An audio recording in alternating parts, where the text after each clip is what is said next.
Welcome dear students, एक बार फिर से मैं आप सभी का अपने इस ऑनलाइन प्लेटफॉर्म पे स्वागत करता हूं। और आशा है आप सभी हर दिन की जो क्लासेज है उसको एंजॉय कर रहे होंगे। बिल्कुल आसान सी कक्षाएं हैं आपकी और तैयारी बेहतर चल रही होगी। हमने प्रतिदिन कक्षाओं को संचालित करने का पूरा प्रयत्न किया और सभी बच्चों का काफ़ी सहयोग रहा। रोज़ बच्चे जुड़ करके क्लासेज अटेंड करते हैं। तो इसके लिए जो बच्चे प्रॉपर क्लास अटेंड करते हैं या जो ऑफलाइन पढ़ते हैं, तो बिल्कुल जो लाइव पढ़ रहे हैं उनका तो प्रॉफिट होगा ही। तो चलिए शुरू करते हैं। आज का टॉपिक है एंटोनीम्स। क्या है आपका? एंटोनीम्स। एंटोनीम का मतलब होता है विपरीतार्थक या विलोम शब्द। क्या होता है भैया? विलोम शब्द। विलोम शब्द होता है। तो विलोम शब्दों की श्रृंखला को आज हम शुरू करने वाले हैं। देखिए, एंटोनीम की डेफिनेशंस क्या होती है। Antonym are the word which are opposite to each other in meaning. कह रहा है कि एंटोनीम वो शब्द होते हैं। देखिए यहाँ पे लिखा है एंटोनीम्स आर वर्ड्स, है ना, विच आर अपोजिट, है ना, to each other in meanings. ध्यान से समझिएगा इस लाइन को। कह रहा कि विलोम शब्द वे शब्द होते हैं जो अर्थ में एक दूसरे के विपरीत होते हैं या अलग होते हैं। जिसका उदाहरण है, जैसे वाइज अगर हम किसी को कहें तो हम कहेंगे ये बुद्धिमान है, बुद्धिमान व्यक्ति है। और इसका एंटोनीम अगर हम कहेंगे तो क्या हो जाएगा? फुलिश है, सिली है, स्टूपिड है, एटसेट्रा है। अगर हम कहें वाइज तो बुद्धिमान, और अगर हम कहें इसका विलोम तो इसका विलोम हो जाएगा, इसका विलोम हो जाएगा, आप देख सकते हैं, फुलिश, स्टूपिड और सिली। इन सभी का अर्थ होता है मूर्ख। अरे भाई, जो विद्वान है, जो ज्ञानी है, उसका उल्टा क्या है? अरे भैया, ये बहुत विद्वान है, बहुत वाइज पर्सन है, बहुत स्कॉलर है। और जो उसका उल्टा हो जाएगा मूर्ख, फुलिस है, एकदम फुलिस हो गए हो, सिली, है ना। पुलिस नहीं भैया, फुलिस, है ना। पुलिस का भी प्रोनाउंसिएशन सेम है, तो थोड़ा सा इस चीज़ को समझिएगा। रॉन्ग का मतलब होता है गलत। रॉन्ग का क्या मतलब होता है? गलत। तो जब गलत है तो उसका उल्टा क्या हो जाएगा? सही। तो इसका एंटोनीम हो जाएगा राइट, करेक्ट, एक्यूरेट, यानी ठीक ठीक।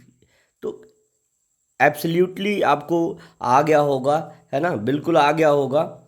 और जो बच्चे प्रतिदिन हमारे रेगुलर मेहनत कर रहे हैं और जिनको हम कह सकते हैं कि यहाँ ये बच्चे श्योरली इनको सक्सेस मिल सकती है, तो उनमें अर्पित वर्मा, प्रखर दुबे, सात्विक यादव और आदर्श यादव, पम्मी सोनकर भी है। और थोड़ा सा लाइव क्लास अगर वो प्रॉपर करें तो, है ना।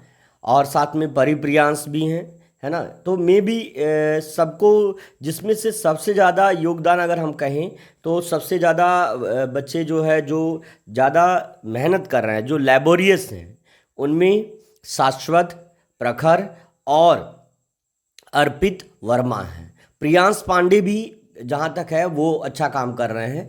तो हम कह रहे हैं कि सभी बच्चे जो जितने भी हैं, अर्ध प्रताप सिंह हैं, भास्कर सिंह हैं और पम्मी सोनकर हैं, साक्षी त्रिपाठी हैं, है ना, और भी जो दो बच्चे वहाँ के हैं, क्या नाम है, अलऊपुर के, वो भी बच्चे।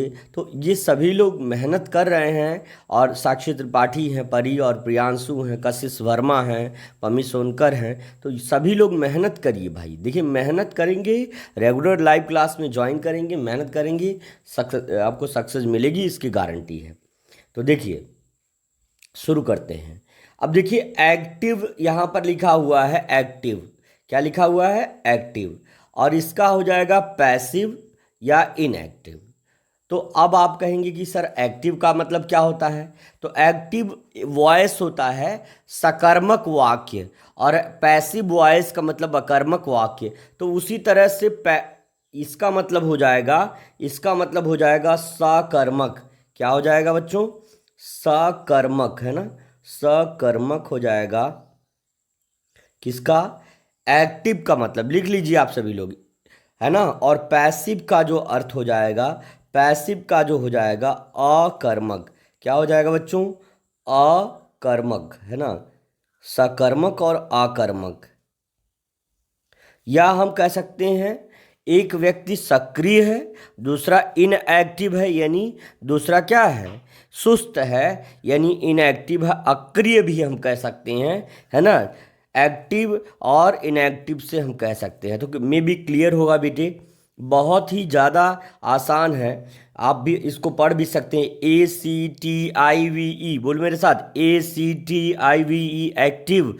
और जिसका अर्थ होता है सकर्मक, और पैसिव की स्पेलिंग होती है, आप यहाँ पे देख सकते हैं, PASSIVE,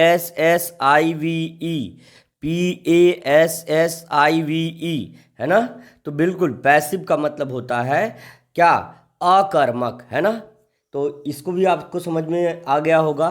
तो इनएक्टिव का भी मतलब सेम है। तो यानी अगर हम कहें कि ये एक्टिव है तो इसका उल्टा पैसिव और इसका उल्टा इनएक्टिव हो जाएगा, है ना। समझ में आया, समझ में आया प्यारे बच्चों। असेंबल, है ना, यहाँ पे लिखा है असेंबल, यहाँ लिखा है स्कैटर, यहाँ लिखा है डिस्पर्स, है ना। असेंबल, ठीक है ना।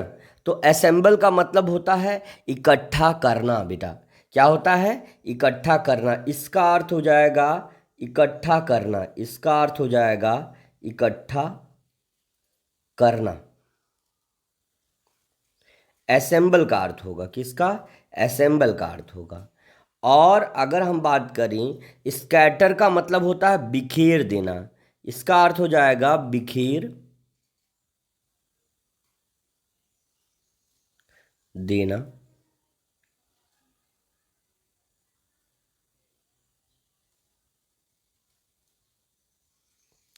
बिखेर देना बेटे। तो ये आपको समझ में आ गया होगा बेटे, बहुत आसान है, और इससे भी आसान कोई चीज़ है नहीं, है ना बेटा। तो इस असेंबल मतलब होता है इकट्ठा करना, और स्कैटर मतलब होता है बिखेर देना।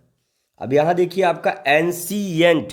एंशिएंट बहुत सारे बच्चे इसको जान गए होंगे, तुरंत मीनिंग लिख दीजिए। एंशिएंट का मतलब होता है प्राचीन, और मॉडर्न अगर हम कहें तो इसका अभिप्राय होता है अर्वाचीन या नवीन या आधुनिक, है ना। इसका अभिप्राय हो जाएगा आधुनिक। लिख लीजिए आप सभी लोग,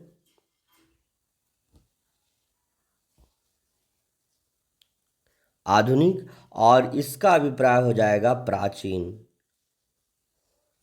अब आप जो बच्चे नहीं समझ पाए प्राचीन और नवीन, तो प्राचीन और नवीन से मतलब जो चीज़ पुरानी है वो ANCIENT, एंशिएंट हो जाएगी, और जो चीज़ नई है MODERN, मॉडर्न, या RECET, रिसेंट, है ना। लोग कहते हैं ना रिसेंटली अभी हमने ये काम किया, रिसेंटली अभी हमारा घर, और कॉन्टेम्प्रेरी, है ना, ये भी आपका हो जाएगा, ठीक है ना बच्चों। तो मे भी आपको समझ में आ गया होगा। चलिए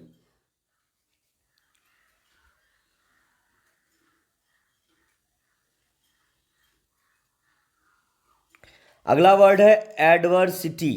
क्या लिखा है, एडवर्सिटी, लिखा है एडवर्सिटी। और इसका है प्रॉस्पेरिटी और गुड फॉर्चून, ये आपका दोनों इसके एंटोनिम्स। याद रखिए विलोम है, समानार्थी नहीं है, इसका समान अर्थ रखने वाला नहीं, इसका उल्टा है। जैसे दिन का रात होगा, वैसे एडवर्सिटी का प्रॉस्पेरिटी, गुड फॉर्चून हो जाएगा, है ना। बिल्कुल आसान सा सवाल है बेटा, बहुत अच्छा है, बहुत बढ़िया है ना। तो आपको इस चीज़ को ध्यान देना चाहिए। अब बच्चे पूछेंगे सर एडवर्सिटी का मीन्स क्या होगा, तो मैं आपको बता रहा हूँ एडवर्सिटी का मतलब क्या होगा। तो एडवर्सिटी का मतलब होता है आपदा, तो कहते हैं ना आपदा या विपदा, है ना। तो यहाँ एडवर्सिटी का मतलब आपदा हो जाएगा, और वहीं प्रॉस्पेरिटी का मतलब क्या हो जाएगा, या गुड फॉर्चून का मतलब क्या हो जाएगा। जैसे किसी के ऊपर आपदा आ गई और किसी को प्रॉस्पेरिटी मिली, तो मतलब यहाँ पे हो जाएगा समृद्धि, है ना। आपदा आएगी तो कुछ न कुछ नुकसान होगा, और प्रॉस्पेरिटी आएगी तो उसका विकास होगा, उसकी समृद्धि हो जाएगी। क्या हो जाएगी, समृद्धि, उसकी समृद्धि हो जाएगी। तो मैं भी आपको समझ में आ गया होगा कि प्रॉस्पेरिटी और गुड फॉर्चून का क्या मतलब है। ये देखिए, याद रखिए कि हम यहाँ पे लिखना चाह रहे हैं, जो एडवर्सिटी है, हमने कहा आपदा, प्रॉस्पेरिटी का मतलब होता है और गुड फॉर्चून का मतलब क्या होता है। इन दोनों का अभिप्राय आपका क्या है। जैसे समृद्धि से, चाहे आप कहें प्रॉस्पेरिटी और चाहे आप कहें गुड फॉर्चून, ये दोनों का मतलब होता है क्या, समृद्धि। और एडवर्सिटी का मतलब होता है आपदा, है ना, आपदा या विपदा। तो क्लियर होगा, बहुत आसान सा सवाल है बेटा। अब आगे है एसेंट, है ना, इसका डिसेंट या डिक्लीन हो जाएगा, इसका डिसेंट या डिक्लीन हो जाएगा। तो आपको समझना है कि एसेंट क्या है और डिसेंट क्या है। तो चलिए देखिए, एसेंट से देखिए, असेंडिंग ऑर्डर अगर आप पढ़े हो तो ए एस सी, जैसे इतना ही अगर हमारे प्यारे बच्चे इतना ही जान लें, ए एस सी है ना, ए एस सी ई है ना, A S C E, A S D E, D E S C E है ना, डिसेंडिंग। तो डिसेंट से डिसेंडिंग, तो अब इतना आपको समझ, डिसेंडिंग, असेंडिंग मतलब बढ़ता हुआ। तो जब आप सीढ़ियों पर ऐसे ऊपर चढ़ते हैं तो असेंडिंग, जब नीचे उतरते हैं तो डिसेंडिंग। तो यहाँ से आपको समझ में आ जाना चाहिए कि एसेंट का मतलब होता है आरोहण और डिसेंट का मतलब होता है अवरोहण। किसी सीढ़ी के ऊपर जाना एसेंट है और सीढ़ी से उतरना डिसेंट है ना, घटना या अवरोहित होना, है ना, नीचे उतरना अवरोहण। तो इस मीनिंग लिख लीजिए, इसका हो जाएगा आरोहण और इसका अभिप्राय हो जाएगा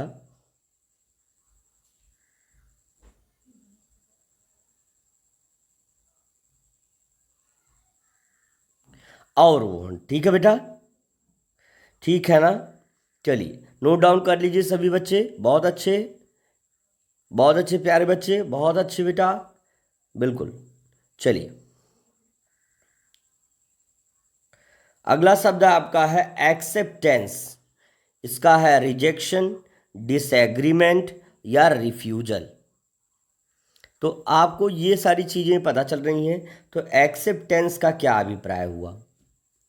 तो जैसे आपको किसी ने कहा कि बेटा ये काम करोगे, तो आपने कहा कि yes I I can do, है ना, I am agree to do this work.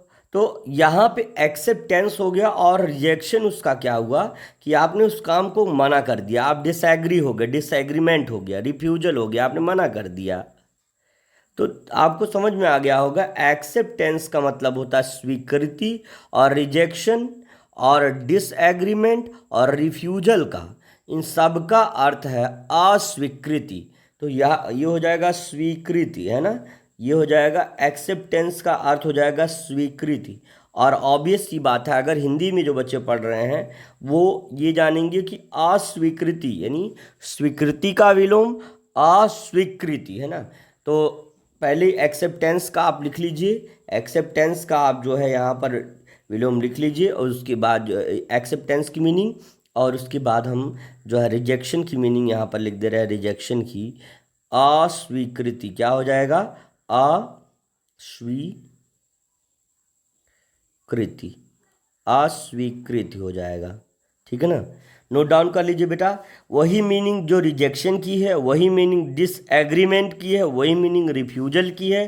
तो अगर का लिखेगा एंटोनीम ऑफ एक्सेप्शन, तो क्या लिखोगे। अगर मान लो रिफ्यूजल आ गया, मान लो रिजेक्शन और डिसएग्रीमेंट नहीं आया, मान लीजिए रिजेक्शन और डिसएग्रीमेंट अगर आपका नहीं आया है, तो आप उसकी जगह रिफ्यूजल अगर है तो भी आप टिक कर सकते हैं, क्योंकि इन तीनों की मीनिंग अस्वीकृति होगी, मना कर देना होगा, और एक्सेप्टेंस मतलब स्वीकृति या स्वीकार कर लेना होगा। ठीक है ना बेटा, आपके लिए बहुत ही ज़्यादा पसीना बहा रहे हैं, है ना, बिल्कुल। इतना ज़्यादा गर्मी हो रही है, और क्यों गर्मी हो रही, बहुत सारे बच्चे पूछेंगे कि सर ये बताइए कि इतनी गर्मी हो रही है तो आप गर्मी में क्यों इतना बैठे हैं। बेटा मैं आपको बता देना चाह रहा हूँ कि ताकि आपको वॉइस क्वालिटी क्लियर मिल पाए, फ़ैन चलता है तो फ़ैन की सरसराहट होती है, इसलिए उसमें जो है थोड़ा सा डिस्टरबेंस क्रिएट हो जाता है, और माइक के अंदर जो है हमेशा ऐसे खरखराहट टाइप का आवाज़ आ जाता है। तो वो मुझे पसंद नहीं है कि मैं अपने बच्चों को फ़ाइन क्वालिटी ना दूँ। तो बस इसीलिए मुझे गर्मी 1 घंटे 2 घंटे बर्दाश्त है, मैं कर लूँगा, लेकिन आपको एक अच्छी क्वालिटी देने की पूरी कोशिश करूँगा बेटा, ठीक है ना। चलिए आगे है एब्सोल्यूट है, उसका पार्शियल हो जाएगा या कॉम्प्लीमेंट है या कॉम्प्लिएंट है ना। तो बिल्कुल कभी, तो इसके लिए जो है कभी कभी इश्यूज होते हैं और इलेक्ट्रिसिटी के इश्यूज हो जाते हैं, तो मे बी बच्चों की हेल्प से छोटा मोटा जनरेटर वगैरह भी ले लेंगे इन फ्यूचर, अगर ज़्यादा से ज़्यादा बच्चे जोड़ पाएँ तो जिससे कि बच्चों की क्लास में डिस्टर्ब ना हो, है ना। पूरा हमारा फोकस है कि डिजिटल बोर्ड आ जाए और छोटा सा जनरेटर हो जाए, जिससे कि क्लासेज आपकी पोस्टपोन ना हो और हम लोग आगे बढ़ते रहें अनवरत इसी प्रकार से। चलिए आगे हैं, एब्सोल्यूट है, उसका पार्शियल या कॉम्प्लीएंट, कॉम्प्लीएंट, ठीक है ना। तो आपको समझ में आ गया होगा कि जो एब्सोल्यूट है इसका पार्शियल और इसका कॉम्प्लीएंट विलोम है, यानी अपोजिट है, एंटोनीम है ना। याद रखिए अपोजिट एंटोनीम ये सब एक ही है, विलोम शब्द है ना।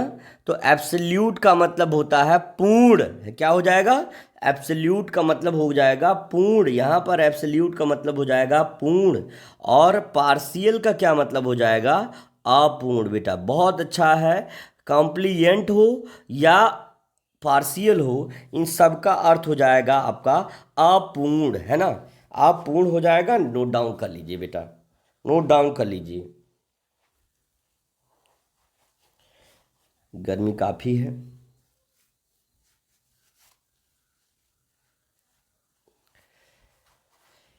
हे भगवान। चलिए चलते हैं बेटे आगे, अगले क्वेश्चन पर चलते हैं। देखिए अब लिखा है एंजल, क्या लिखा है, एंजल, क्या लिखा है, एंजल, एंजल लिखा है, तो एंजल का डेमन, डेमन हो जाएगा। जैसे एंजल का तो आप पूछेंगे सर एंजल का क्या मतलब है कि उसका डेमन हो जा रहा है, तो एंजल का मतलब आपका होता है देवदूत, क्या होता है, देवदूत, देवदूत होता है एंजल का मतलब। और डेविल और डेमन का मतलब क्या होता है, भाई ऑब्वियस सी बात है कि अगर एंजल है तो उसका डेमन होगा, डेमन का मतलब क्या होता है, दानव, राक्षस, है ना। दानव क्या हो जाएगा, दानव। अरे जो देवता नहीं है वो दानव तो होगा, है ना। शाश्वत कहेंगे सर मानव भी होता है, तो ऐसा नहीं है। बस ये कहना है कि अगर हम अपोजिट देखें तो एंजल का डेविल और डेमन हो जाएगा, ठीक है ना। और हमारे जो है बेहतरीन प्रदर्शन करने वाले बच्चों में अर्पित वर्मा बहुत अच्छे, प्रखर, प्रियांश और शाश्वत सिंह, है ना, शाश्वत सिंह बहुत अच्छे बेटा, सभी लोग, है ना, अर्थ प्रताप सिंह, भास्कर सिंह, है ना बाबू, सभी लोग मेहनत करो और सब लोग लाइव चैट किया करो, कमेंट किया करो उसी में, ताकि आपको ये मुझे क्लियर हो कि हाँ किसको क्या आ रहा है। हम कह रहे हैं कि गलत होगा ना, एक बार यहाँ पर गलत हो सही हो उसका कोई वो नहीं है। अगर आपका एग्ज़ाम में गलत सही होगा तो उसकी बहुत वैल्यू हो जाएगी, इसलिए यहाँ पर मत सोचिए कि गलत हो रहा है, यहाँ पर आप पहले आंसर दीजिए। चलिए अब लिखा है अगला, ऑलवेज का मतलब आप सभी लोग जानते हैं कि ऑलवेज का क्या मतलब होता है।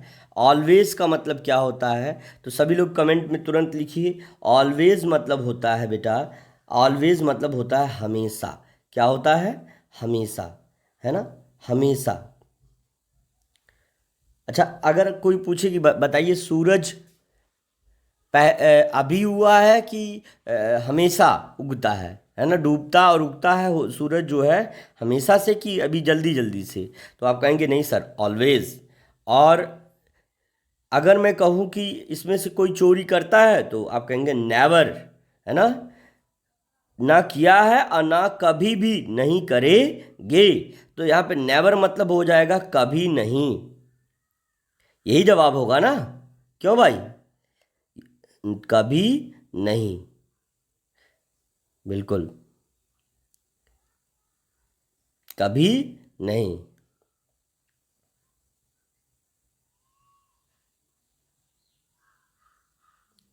अगला आपका वर्ड है अवेक, है ना। अवेक वर्ड है आपका। कौन सा वर्ड है? अवेक, है ना। अवेक और उसका स्लीप हो जाएगा। तो सिंपल सा लॉजिक है भैया, है ना। अवेक मतलब होता है जगना,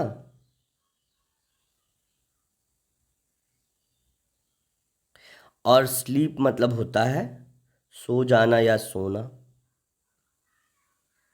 सोना चांदी वाला नहीं सोना है ये, सो जाना, स्लीपिंग, स्लीपिंग, अंडरस्टैंड। आगे आगे देखो।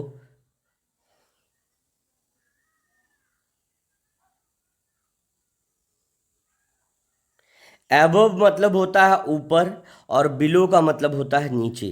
तो ये एबव हो गया तो इसका मतलब हुआ ऊपर, और यहाँ बिलो है तो इसका मतलब क्या हो जाएगा? नीचे। क्या हो जाएगा? नीचे। है ना। क्लियर है बेटे? बहुत आसान सा सवाल, इसी तरह से सभी लोग कर लेंगे। अब अगला है अटैक। अटैक का डिफेंड, है ना। तो अटैक का क्या मीनिंग होगा? अटैक मतलब होता है जब कोई आक्रमण करता है। तो कोई अगर आक्रमण करेगा तो उसका उल्टा क्या होगा? आप पर आक्रमण कर रहा है, आपको चोट पहुंचाना चाह रहा है, और एक व्यक्ति जो आपका आपका डिफेंड कर रहा है, आपको सुरक्षित कर रहा है। याद रखिए डिफेंड से होता है डिफेंस। देखिए आर्मी के जवान डिफेंस ऑफिसर होते हैं, है ना, सुरक्षा।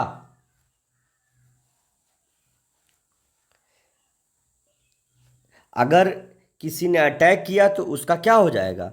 सुरक्षा करना, सुरक्षा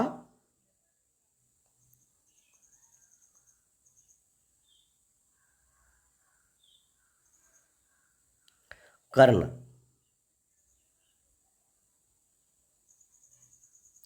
सुरक्षा करना उसका हो जाएगा, है ना। चलिए अगला शब्द आपके सामने।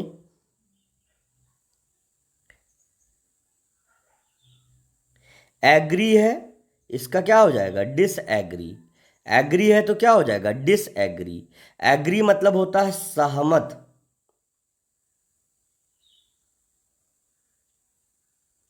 और डिसएग्री मतलब होता है असहमत। या कोई किसी की बात से सहमत है और कोई किसी की बात से सहमत नहीं कर रहा, मैं तुम्हारी बात से सहमत नहीं हूं, है ना। कोई कह रहा चांद पर लोग रहते हैं, तो कोई कहा नहीं, डिसएग्री हो गया है भैया, ऐसा बात नहीं है, चांद पे लोग अभी नहीं रहते हैं, अभी रहने को चाह रहे हैं। तो चलिए अब देखो ब्लेस जो होता है, ब्लेस, कर्स और डे अनाउंस। डेनाउंस का मतलब डेनाउंस, है ना, डेनाउंस। किसी को डेनाउंस मत करना बेटा, है ना। ब्लेस ही करना चाहिए। ब्लेस का मतलब होता है आशीर्वाद देना। क्या होता है? आशीर्वाद, आशीर्वाद देना।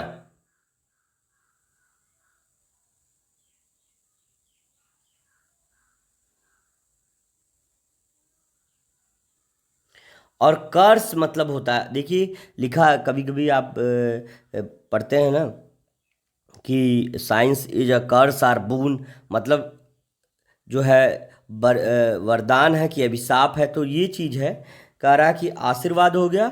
और कर्स और डेनाउंस का मतलब होता है, इसका मतलब होता है क्या है?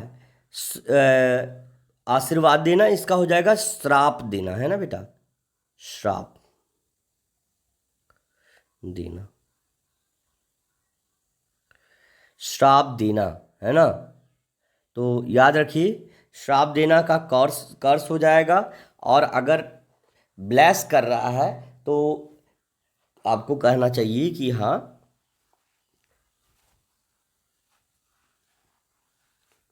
चलिए अगला है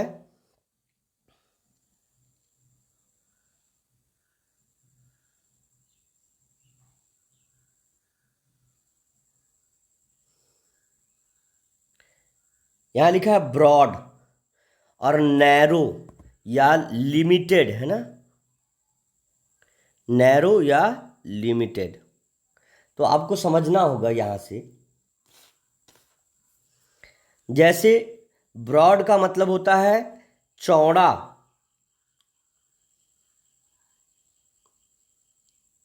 तो उसका उल्टा होता है पतला। यहाँ पे चौड़ा पौड़ा हो गया, चौड़ा हमको लिखना चाहिए था, तो अच्छे से बन जाए चौड़ा, है ना। ये भी काफ़ी चौड़ा हो गया, चौड़ा भी चौड़ा हो गया। तो चलिए देखते हैं, चौड़ा और उसका उल्टा होता है पतला।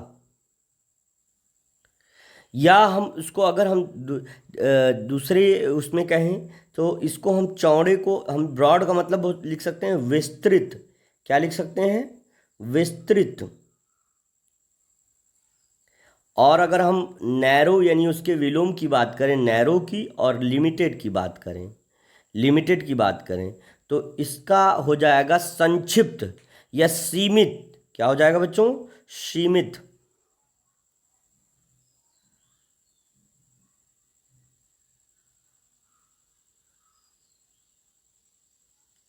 सीमित हो जाएगा, ठीक है। चलिए अगला अगला प्रश्न देखते हैं। बाई, तो बाई मीन्स क्या होता है? खरीदना। बाई मीन्स क्या हो जाएगा? खरीदना। सेल मीन्स बेचना या बार्गेन। तो याद रखना कि बाई मीन्स जो होता है खरीदना, सेल मीन्स होता है बेचना, और बार्गेन मतलब भी बेचना ही होता है, या क्या करना? तोल मोल करना, तोल मोल करना, है ना। तोल मोल करते हैं ना लोग, तो वही चीज है खरीदना और बेचना।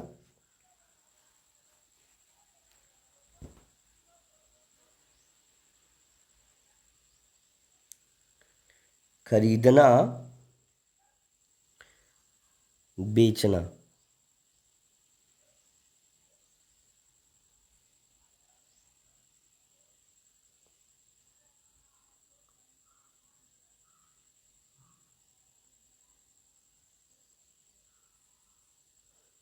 अब यहाँ लिखा है ब्लंट और लिखा है शार्प और एक्यूट।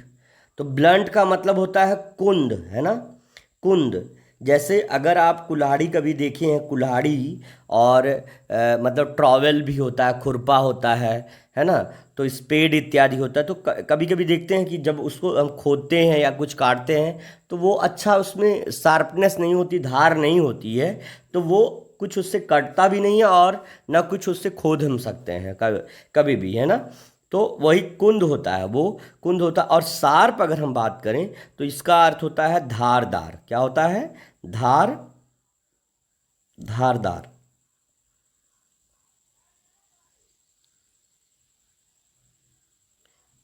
इसका होता है धारदार।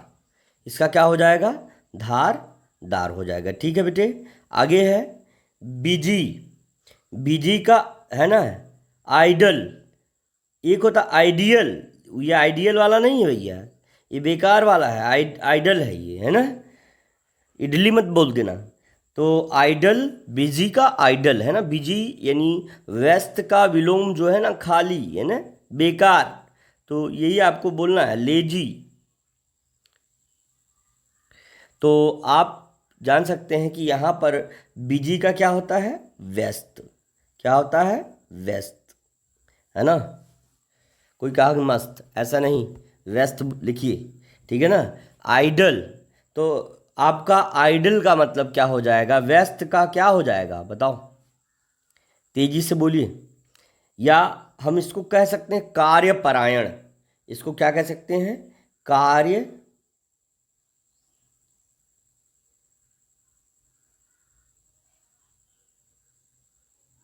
इसको कार्यपरायण बोल सकते हैं। किसको? बीजी को। बीजी को हम कार्यपरायण बोल सकते हैं। लेकिन अगर हम बात करें लेजी की, तो लोग कहेंगे "ये एकदम लेजी हो यार, हैं, एकदम लेजी हो, देखो वो लड़का कितना बिजी रहता है अपने पढ़ाई लिखाई में, है ना, तुम एकदम आइडल हो एकदम, है ना, इडली नहीं आइडल, और लेजी हो एकदम बेकार हो"। तो इसका क्या मतलब हुआ? इसका मतलब हुआ कि निठल्ला, एकदम निठल्ले हो। तो लोग कहते हैं ना एकदम निठल्ले, तो आपको नहीं बनना है निठल्ला, आपको कार्यपरायण बनना है, ताकि आपको लोग कहें, आपको मिसाल दे कि हाँ भैया देखिए वहाँ पे, अपने बच्चों को कहें कि एकदम तुम लोग लेजी हो गए हो, आइडल हो गए, और तुम लोगों को कहें हाँ यस देखो वो बिजी है ना। तो ऐसा होना चाहिए, तो निठल्ला हो जाएगा।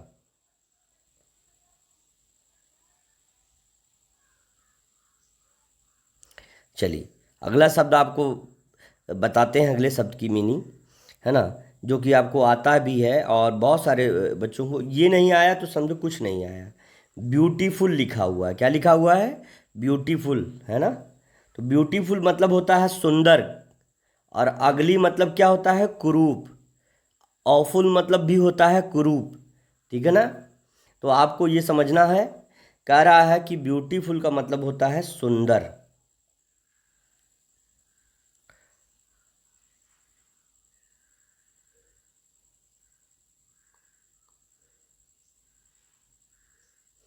और अगली का मतलब क्या होता है? कुरूप।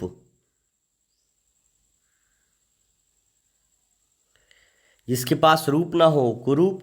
और एक्चुअली मैं मानता हूँ कि कोई अगली नहीं होता है और कोई ब्यूटीफुल नहीं होता है। होता है ब्यूटीफुल कौन होता है? उनके लिए मेरा मेरा ओपिनियन है, आप सभी का भी होना चाहिए। देखो बेटा, जिसका हृदय सुंदर है वो चाहे कितना भी कुरूप है वो सुंदर है, और जिसका हृदय गंदा है वो कितना भी सुंदर होकर के वो कुरूप ही है। तो इस चीज़ को आप समझना चाहिए कि ब्यूटीफुल का मतलब क्या हो जाएगा? सुंदर, है ना। और अगली का मतलब होगा कुरूप, है ना। तो ये चीज़ है। आगे देखिए, अब ब्रेवरी बहादुरी, कावर्डाइज है ना, डरपोक होता है, कायरता है ना, बहादुरी का कायरता हो जाएगा, या टिमिडिटी, टिमिडिटी है ना, टिमिडिटी, यहाँ पे हो जाएगा टिमिडिटी। तो आपको समझना है कि जो ब्रेवरी है इसका कावर्डाइज और टिमिडिटी इसके एंटोनीम है, इसके विलोम शब्द हैं, इसका उल्टा शब्द है, इसका उल्टा है, एंटोनीम है कावर्डाइज और टिमिडिटी। तो आप बताइए ब्रेवरी का क्या मतलब होता? मीनिंग सभी लोग लिखेंगे भैया, 100 बार की एक बात बोल रहा हूँ मैं, मीनिंग आपको लिखना पड़ेगा, है ना। तो ब्रेवरी का मतलब होता है बहादुरी।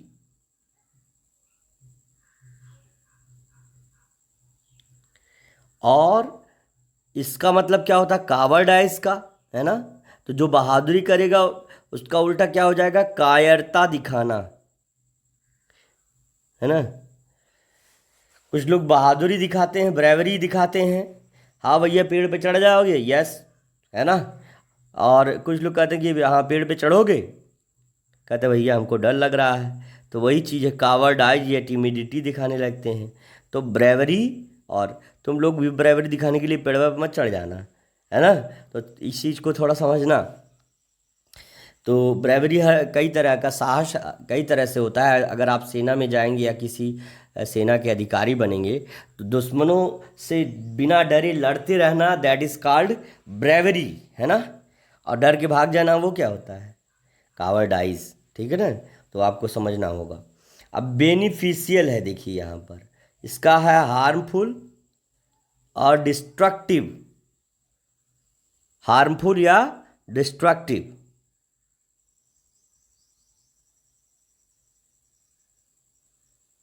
चलिए, तो बेनिफिशियल का बताइए, सभी लोग बताइए बेनिफिशियल का क्या होता है। तो आपको बता देना चाहते हैं कि बेनिफिशियल का होता है फायदेमंद। क्या होता है? फायदे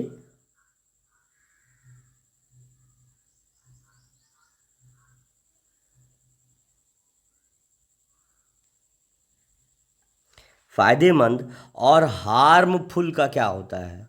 देखिए, बेनिफिशियल का हो गया फायदेमंद, और हार्मफुल का क्या हो जाएगा? यानी यहाँ पर हो जाएगा नुकसानदेह, है ना।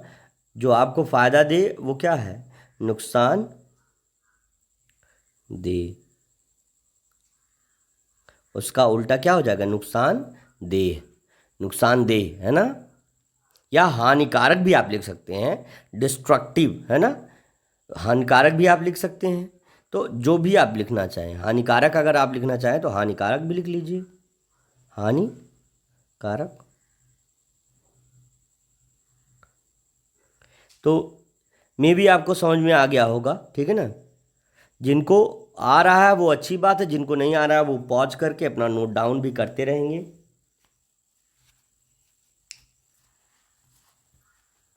चलिए, अगला है बैरन। तो ये रेलिया बैरन वाला नहीं है, ये बैरन लैंड होता है। बैरन यानी बंजर भूमि, है ना। और फर्टाइल का मतलब होता है क्या, उपजाऊ, प्रोडक्टिव, है ना। उपजाऊ, है ना, जिसमें प्रोडक्ट, जिसमें हम प्राप्त कर सकें, प्रोडक्टिव। तो चलिए, तो ये हो जाएगा। जैसे अगर हमने बात कहा कि बैरन, तो बैरन का मतलब क्या हो जाएगा, बंजर, है ना, जिसमें कुछ भी अगर हम फसल उपजाना चाहें तो उसमें कुछ भी हम जो है प्रोडक्ट उसमें से नहीं हम निकाल सकते, वो बंजर भूमि, बैरन लैंड उसको बोला जाएगा। और जिसमें बहुत अच्छी फसल उगती है वो उपजाऊ भूमि होती है। वो कौन सी भूमि होती है, वो उपजाऊ होती है, उपजाऊ। या प्रोडक्टिव भी हम उसको बोल सकते हैं, प्रोडक्टिव, उसको प्रोडक्टिव बोल सकते हैं, या उसको हम उपजाऊ या फर्टाइल बोल सकते हैं। और बैरन का मतलब होता है बंजर, है ना, बांझ भी होता है। तो इस तरह से आपको समझना होगा।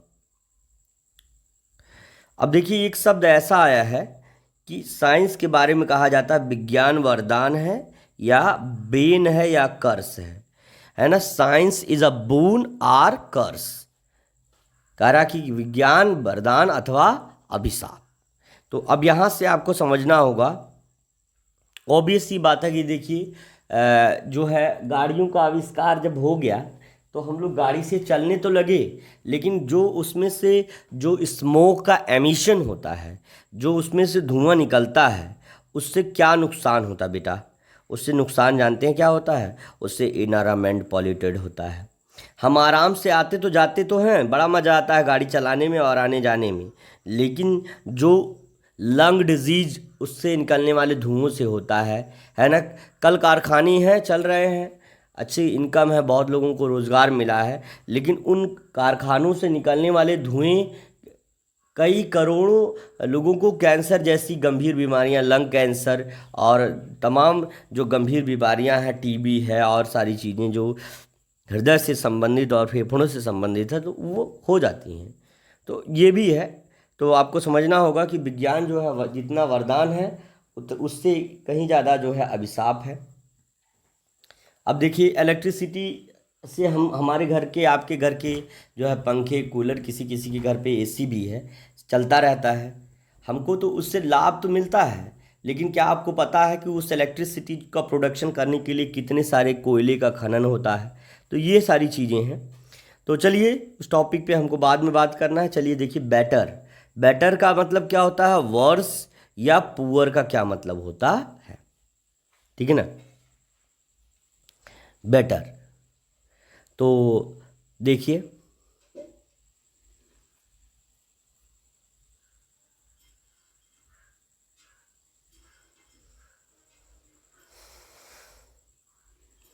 बेटर का मतलब होता है बेटा अच्छा। क्या होता है, से अच्छा या अच्छा होता है, इसका मतलब होता है अच्छा।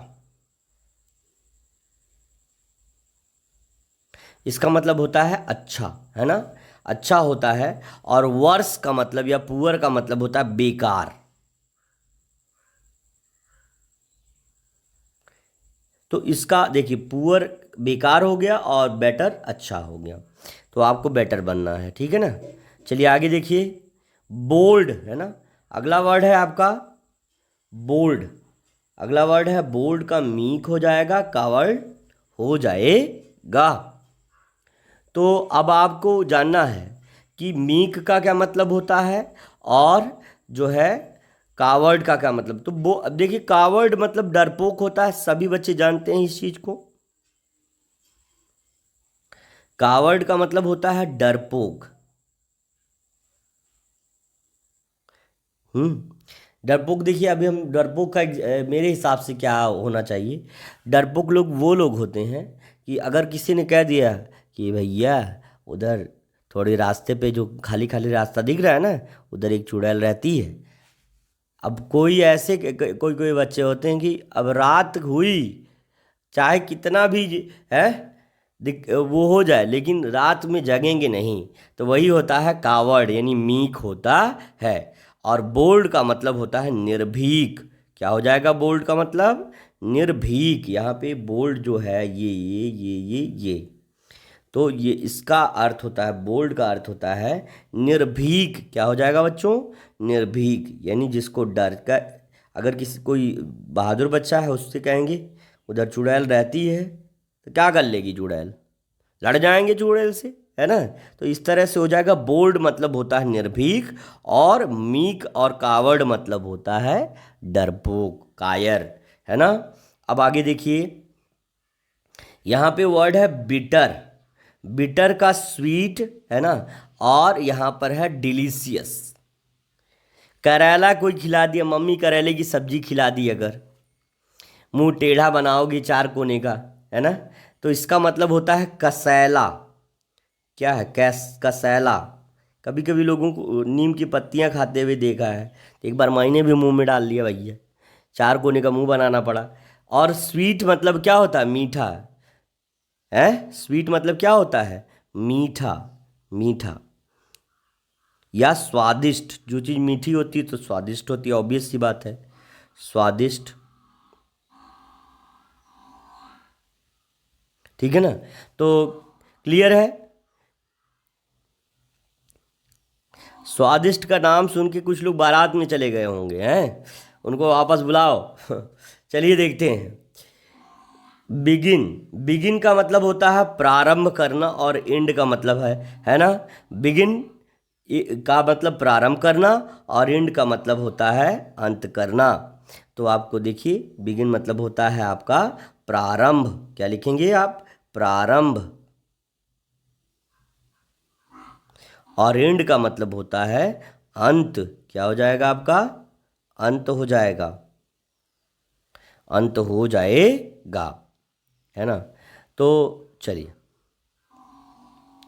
अब आगे है बिफोर। यहाँ पे लिखा है बिफोर। क्या लिखा है? बिफोर। बिफोर का मतलब होता है पहले, और आफ्टर का मतलब होता है बाद में। तो बिफोर का मतलब होता है पहले, और आफ्टर का मतलब क्या होता है? बाद में। बाद में। क्लियर है बच्चों? क्लियर है आप सभी को? बहुत अच्छा। अच्छा, चलते हैं अगले क्वेश्चन पर। अगले जो हमारा एंटोनीम है, सैनोनीम है, उस वर्ड पर चलते हैं। यहाँ लिखा है बैड। क्या लिखा है? बैड। और यहाँ लिखा है गुड। ठीक है ना।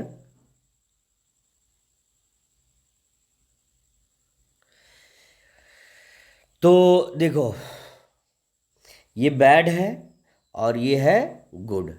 तो बैड मतलब क्या होता है? बुरा। क्या होता है?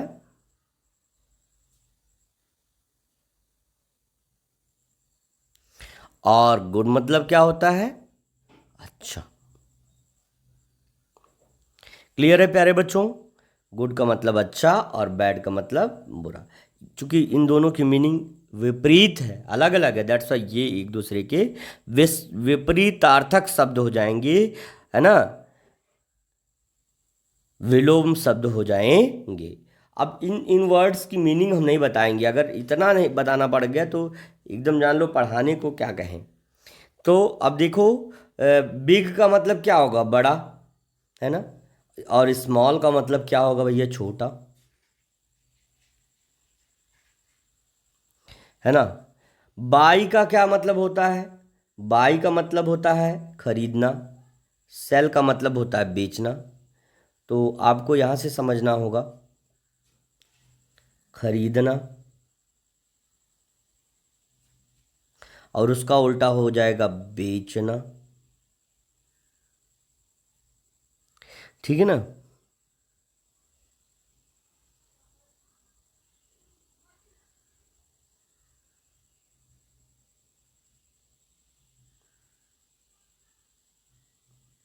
ब्यूटीफुल का अभी हमने बताया है कि खूबसूरत होता है, खूबसूरत।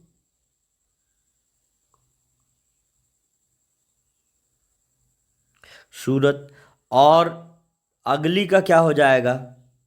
पगली नहीं होगा, बदसूरत। क्या हो जाएगा? बदसूरत,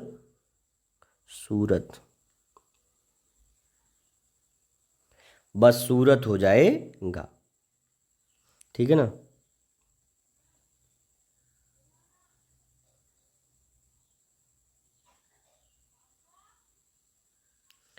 अब आपका अगला वर्ड है ब्लैक। क्या है? ब्लैक। तो ये काफ़ी सिंपल से वर्ड है, ब्लैक और वाइट। कहते हैं ब्लैक एंड वाइट, पहले ब्लैक एंड वाइट टीवी चलती थी, आज तो आपके पास एलईडी होगी। तो ब्लैक एंड वाइट टीवी चलती थी, तो जैसा रहता था वैसे ही दिखाता था। तो वैसे ही है यहाँ पर, ब्लैक का मतलब होता है काला, और वाइट का मतलब होता है सफ़ेद। ठीक है ना। तो नोट कर लीजिए सभी बच्चे। अब यहाँ पे फिर से वही वाली बात आ गई, ब्लंट और शार्प, है ना। ब्लंट और शार्प। कह रहा कि ब्लंट का मतलब होता है कुंद। क्या हो जाएगा? कुंद। क्या हो जाएगा? कुंद।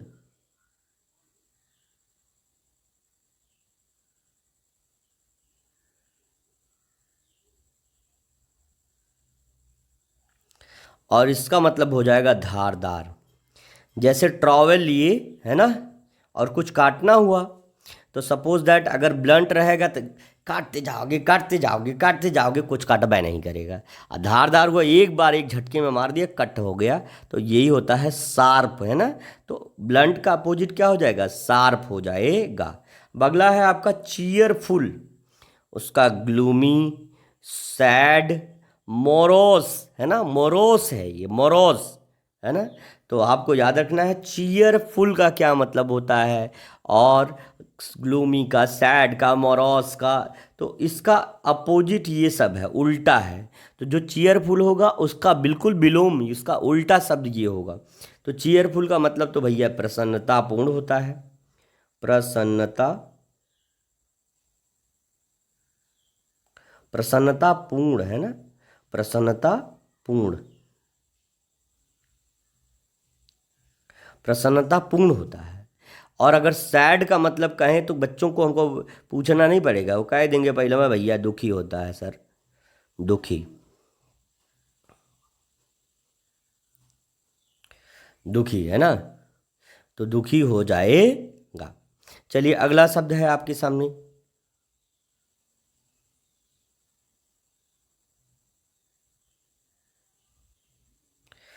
देखिए, लिखा है कॉम्प्लिकेटेड, सिंपल, स्मूथ, या स्ट्रेट फॉरवर्ड। देखो ना, स्ट्रेट फॉरवर्ड। तो कोई भी काम जब एकदम जटिल होता है, यानी कठिन, हमसे ना हो पाएगा, तो उसको कहेंगे हम जटिल, जटिल। और जब वो बिल्कुल सरल होगा तो उसको हम कहेंगे भैया सीधा है, सीधा काम है ना। तो वही चीज है। आगे आपका है वर्ड कन्फेस। तो उसका डेनाय, रीअनाउंस, और इसके बाद डिक्लीन वर्ड हो जाएगा। तो बिल्कुल लिखिए।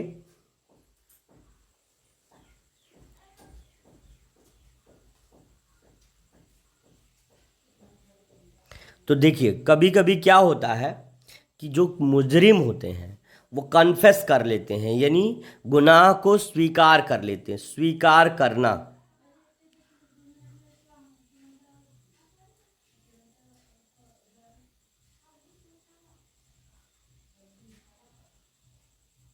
स्वीकार करना। और डिनाई मतलब होता है मना करना, रेनाउंस करना, या डिक्लीन कर देना, है ना। अस्वीकार करना,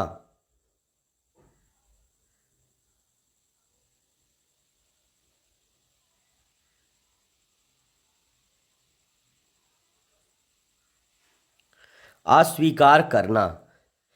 क्लियर है बच्चों? चलिए आगे।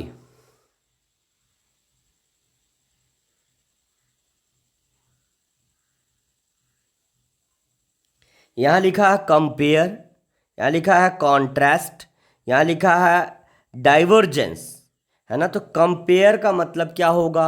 अब देखिए आपको यहाँ पे लिखा है आपका डाइवर्जेंस, तो कंपेयर का जो मीनिंग होगा उसका उल्टा है कॉन्ट्रास्ट की मीनिंग और डाइवर्जेंस की मीनिंग। ठीक है ना? बताइए सभी लोग क्या मीनिंग होगी? सभी लोग कमेंट करिए, तुरंत का तुरंत करिए, एकदम बिल्कुल बिल्कुल। सभी बच्चों के आंसर आ रहे हैं तेजी से, बिल्कुल तेजी से करिए। तो कंपेयर का मतलब होता है तुलना करना। क्या करना होता है? तुलना, तुलना करना, है ना। और आप किसी का किसी से कंपेयर करेंगे और वो तो तुलना करना होगा, उसका उल्टा क्या होगा कि अंतर बताना, कि वो इतना अच्छा है तुम इतने बुरे हो, वो पढ़ता है तुम बैठे रहते हो, तो ऐसा ऐसा। तो कभी कभी चपत खानी पड़ती है मम्मा से कह के, तो ये चीज़ तुम लोग समझते रहो, है ना। तो डाइवर्जेंस होता है ना, कंपेयर करना मतलब तुलना करना, और कॉन्ट्रास्ट और डाइवर्जेंस का मतलब होता है अंतर बताना। ठीक है ना? तो आपको याद रखना होगा COMPARE, है ना, COMPARE, कंपेयर मतलब तुलना, और DIVERGENCE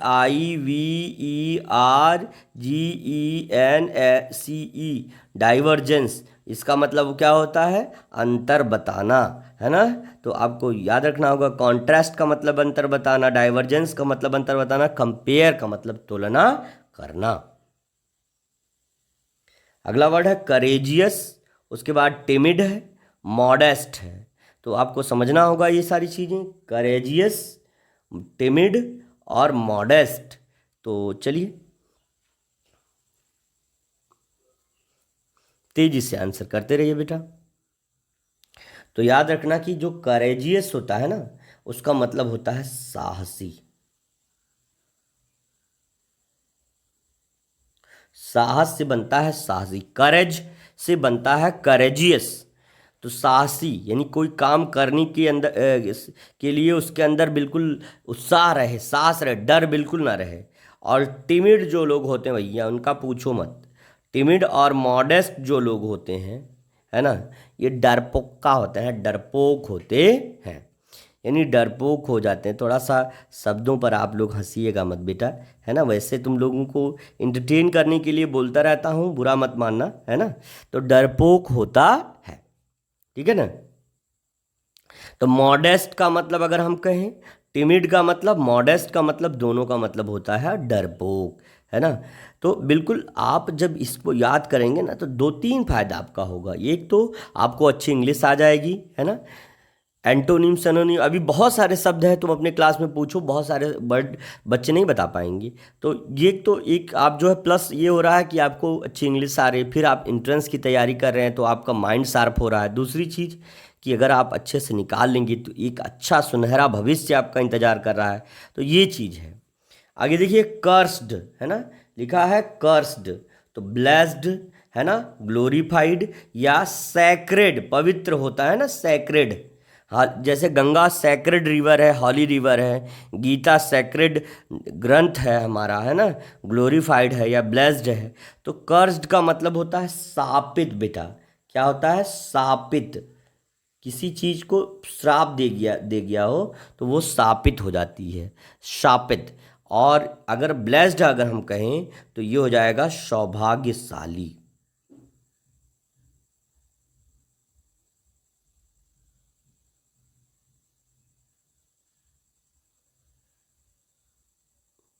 सौभाग्यशाली।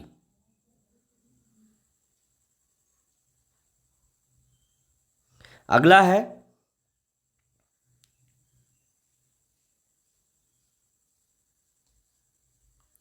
अगला वर्ड है क्रिएशन। क्या है आपके सामने? क्रिएशन, है ना। क्रिएशन का मतलब होता है निर्माण करना, और डिस्ट्रक्शन का मतलब आप जानते ही हैं, है ना।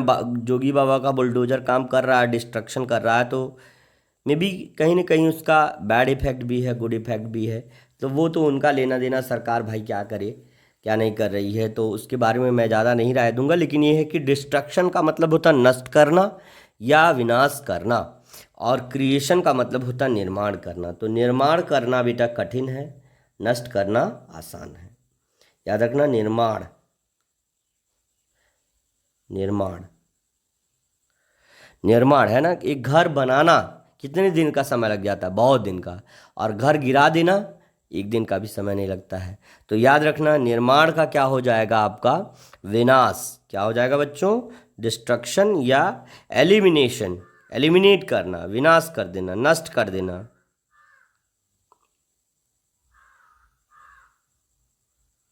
विनाश।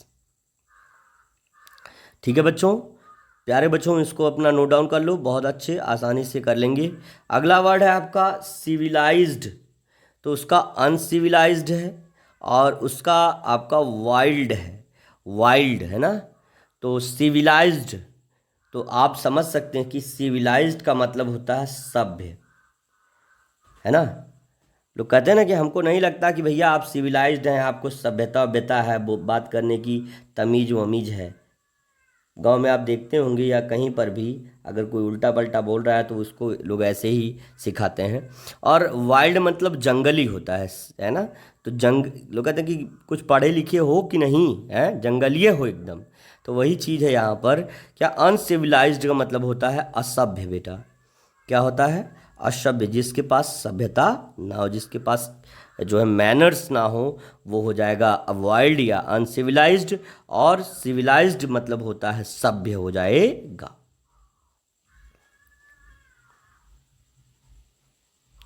अगला वर्ड है कॉज, इफेक्ट, है ना, और कंसेक्वेंस। तो क्या इसका इन दो, ये कॉज का एंटोनिम इफेक्ट होगा और कॉन्सिक्वेंस होगा। तो कॉज की मीनिंग क्या हो जाएगी, कॉज की मीनिंग बेटा आ जाएगी कारण, है ना। इसकी हो जाएगी कारण, किसी कारण से, किसी कॉज से, है ना, कारण, है ना। और इफेक्ट का मतलब हो जाएगा अकारण, है ना। वैसे तो देखिए, कारण अकारण, अकारण हो जाएगा, है ना बेटा। तो इस यहाँ पर इफेक्ट का मतलब हो जाएगा अकारण या कंसेक्वेंस, क्योंकि ये कॉज के एंटोनिम की तरह यहाँ पर लग रहा है। अदरवाइज इसकी मीनिंग दूसरी भी हो सकती है, लेकिन यहाँ पर चूंकि कॉज की उसके लिए तो कारण अकारण, है ना, कंसेक्वेंस हो जाएगा। चलिए अगला शब्द देखते हैं।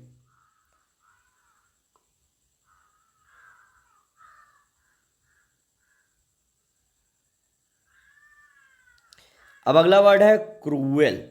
क्या है बच्चों, क्रूएल। तो क्रूएल का मतलब सभी लोग जानते हैं भैया, निर्दयी होता है ना, जेनरस, और क्या है, कॉर्डियल, कॉर्डियल जो होता है। तो आपको ये समझना होगा, इसका अर्थ होता है, इसका अर्थ होता है निर्दयी। इसका अर्थ क्या होता है, जिसके अंदर दया ना हो, निर्दयी, निर्दयी। और इसका काइंड का तो भैया, काइंड, हमारे सभी प्यारे बच्चे काइंड होंगे, है ना, फ्यूचर में एक काइंड पर्सन बनेंगे। तो इसका मतलब होता है दयालु, दयालु,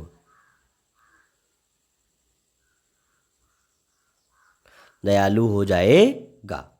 ठीक है बच्चों, नोट डाउन कर लिया, चलते हैं आगे बढ़ते हैं।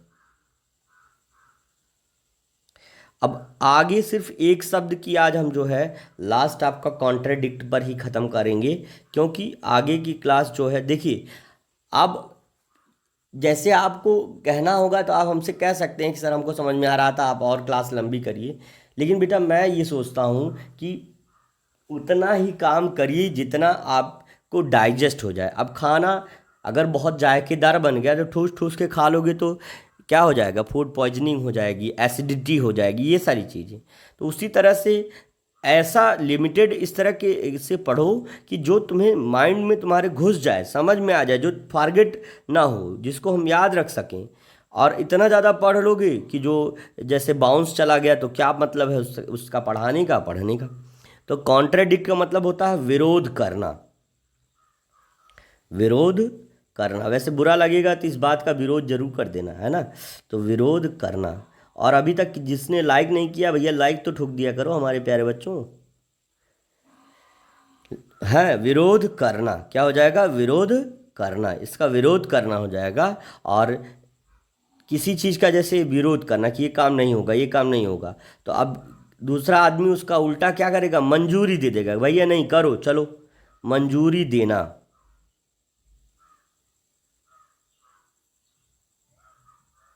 मजूरी नहीं भैया, मंजूरी होता है, तो मंजूरी देना।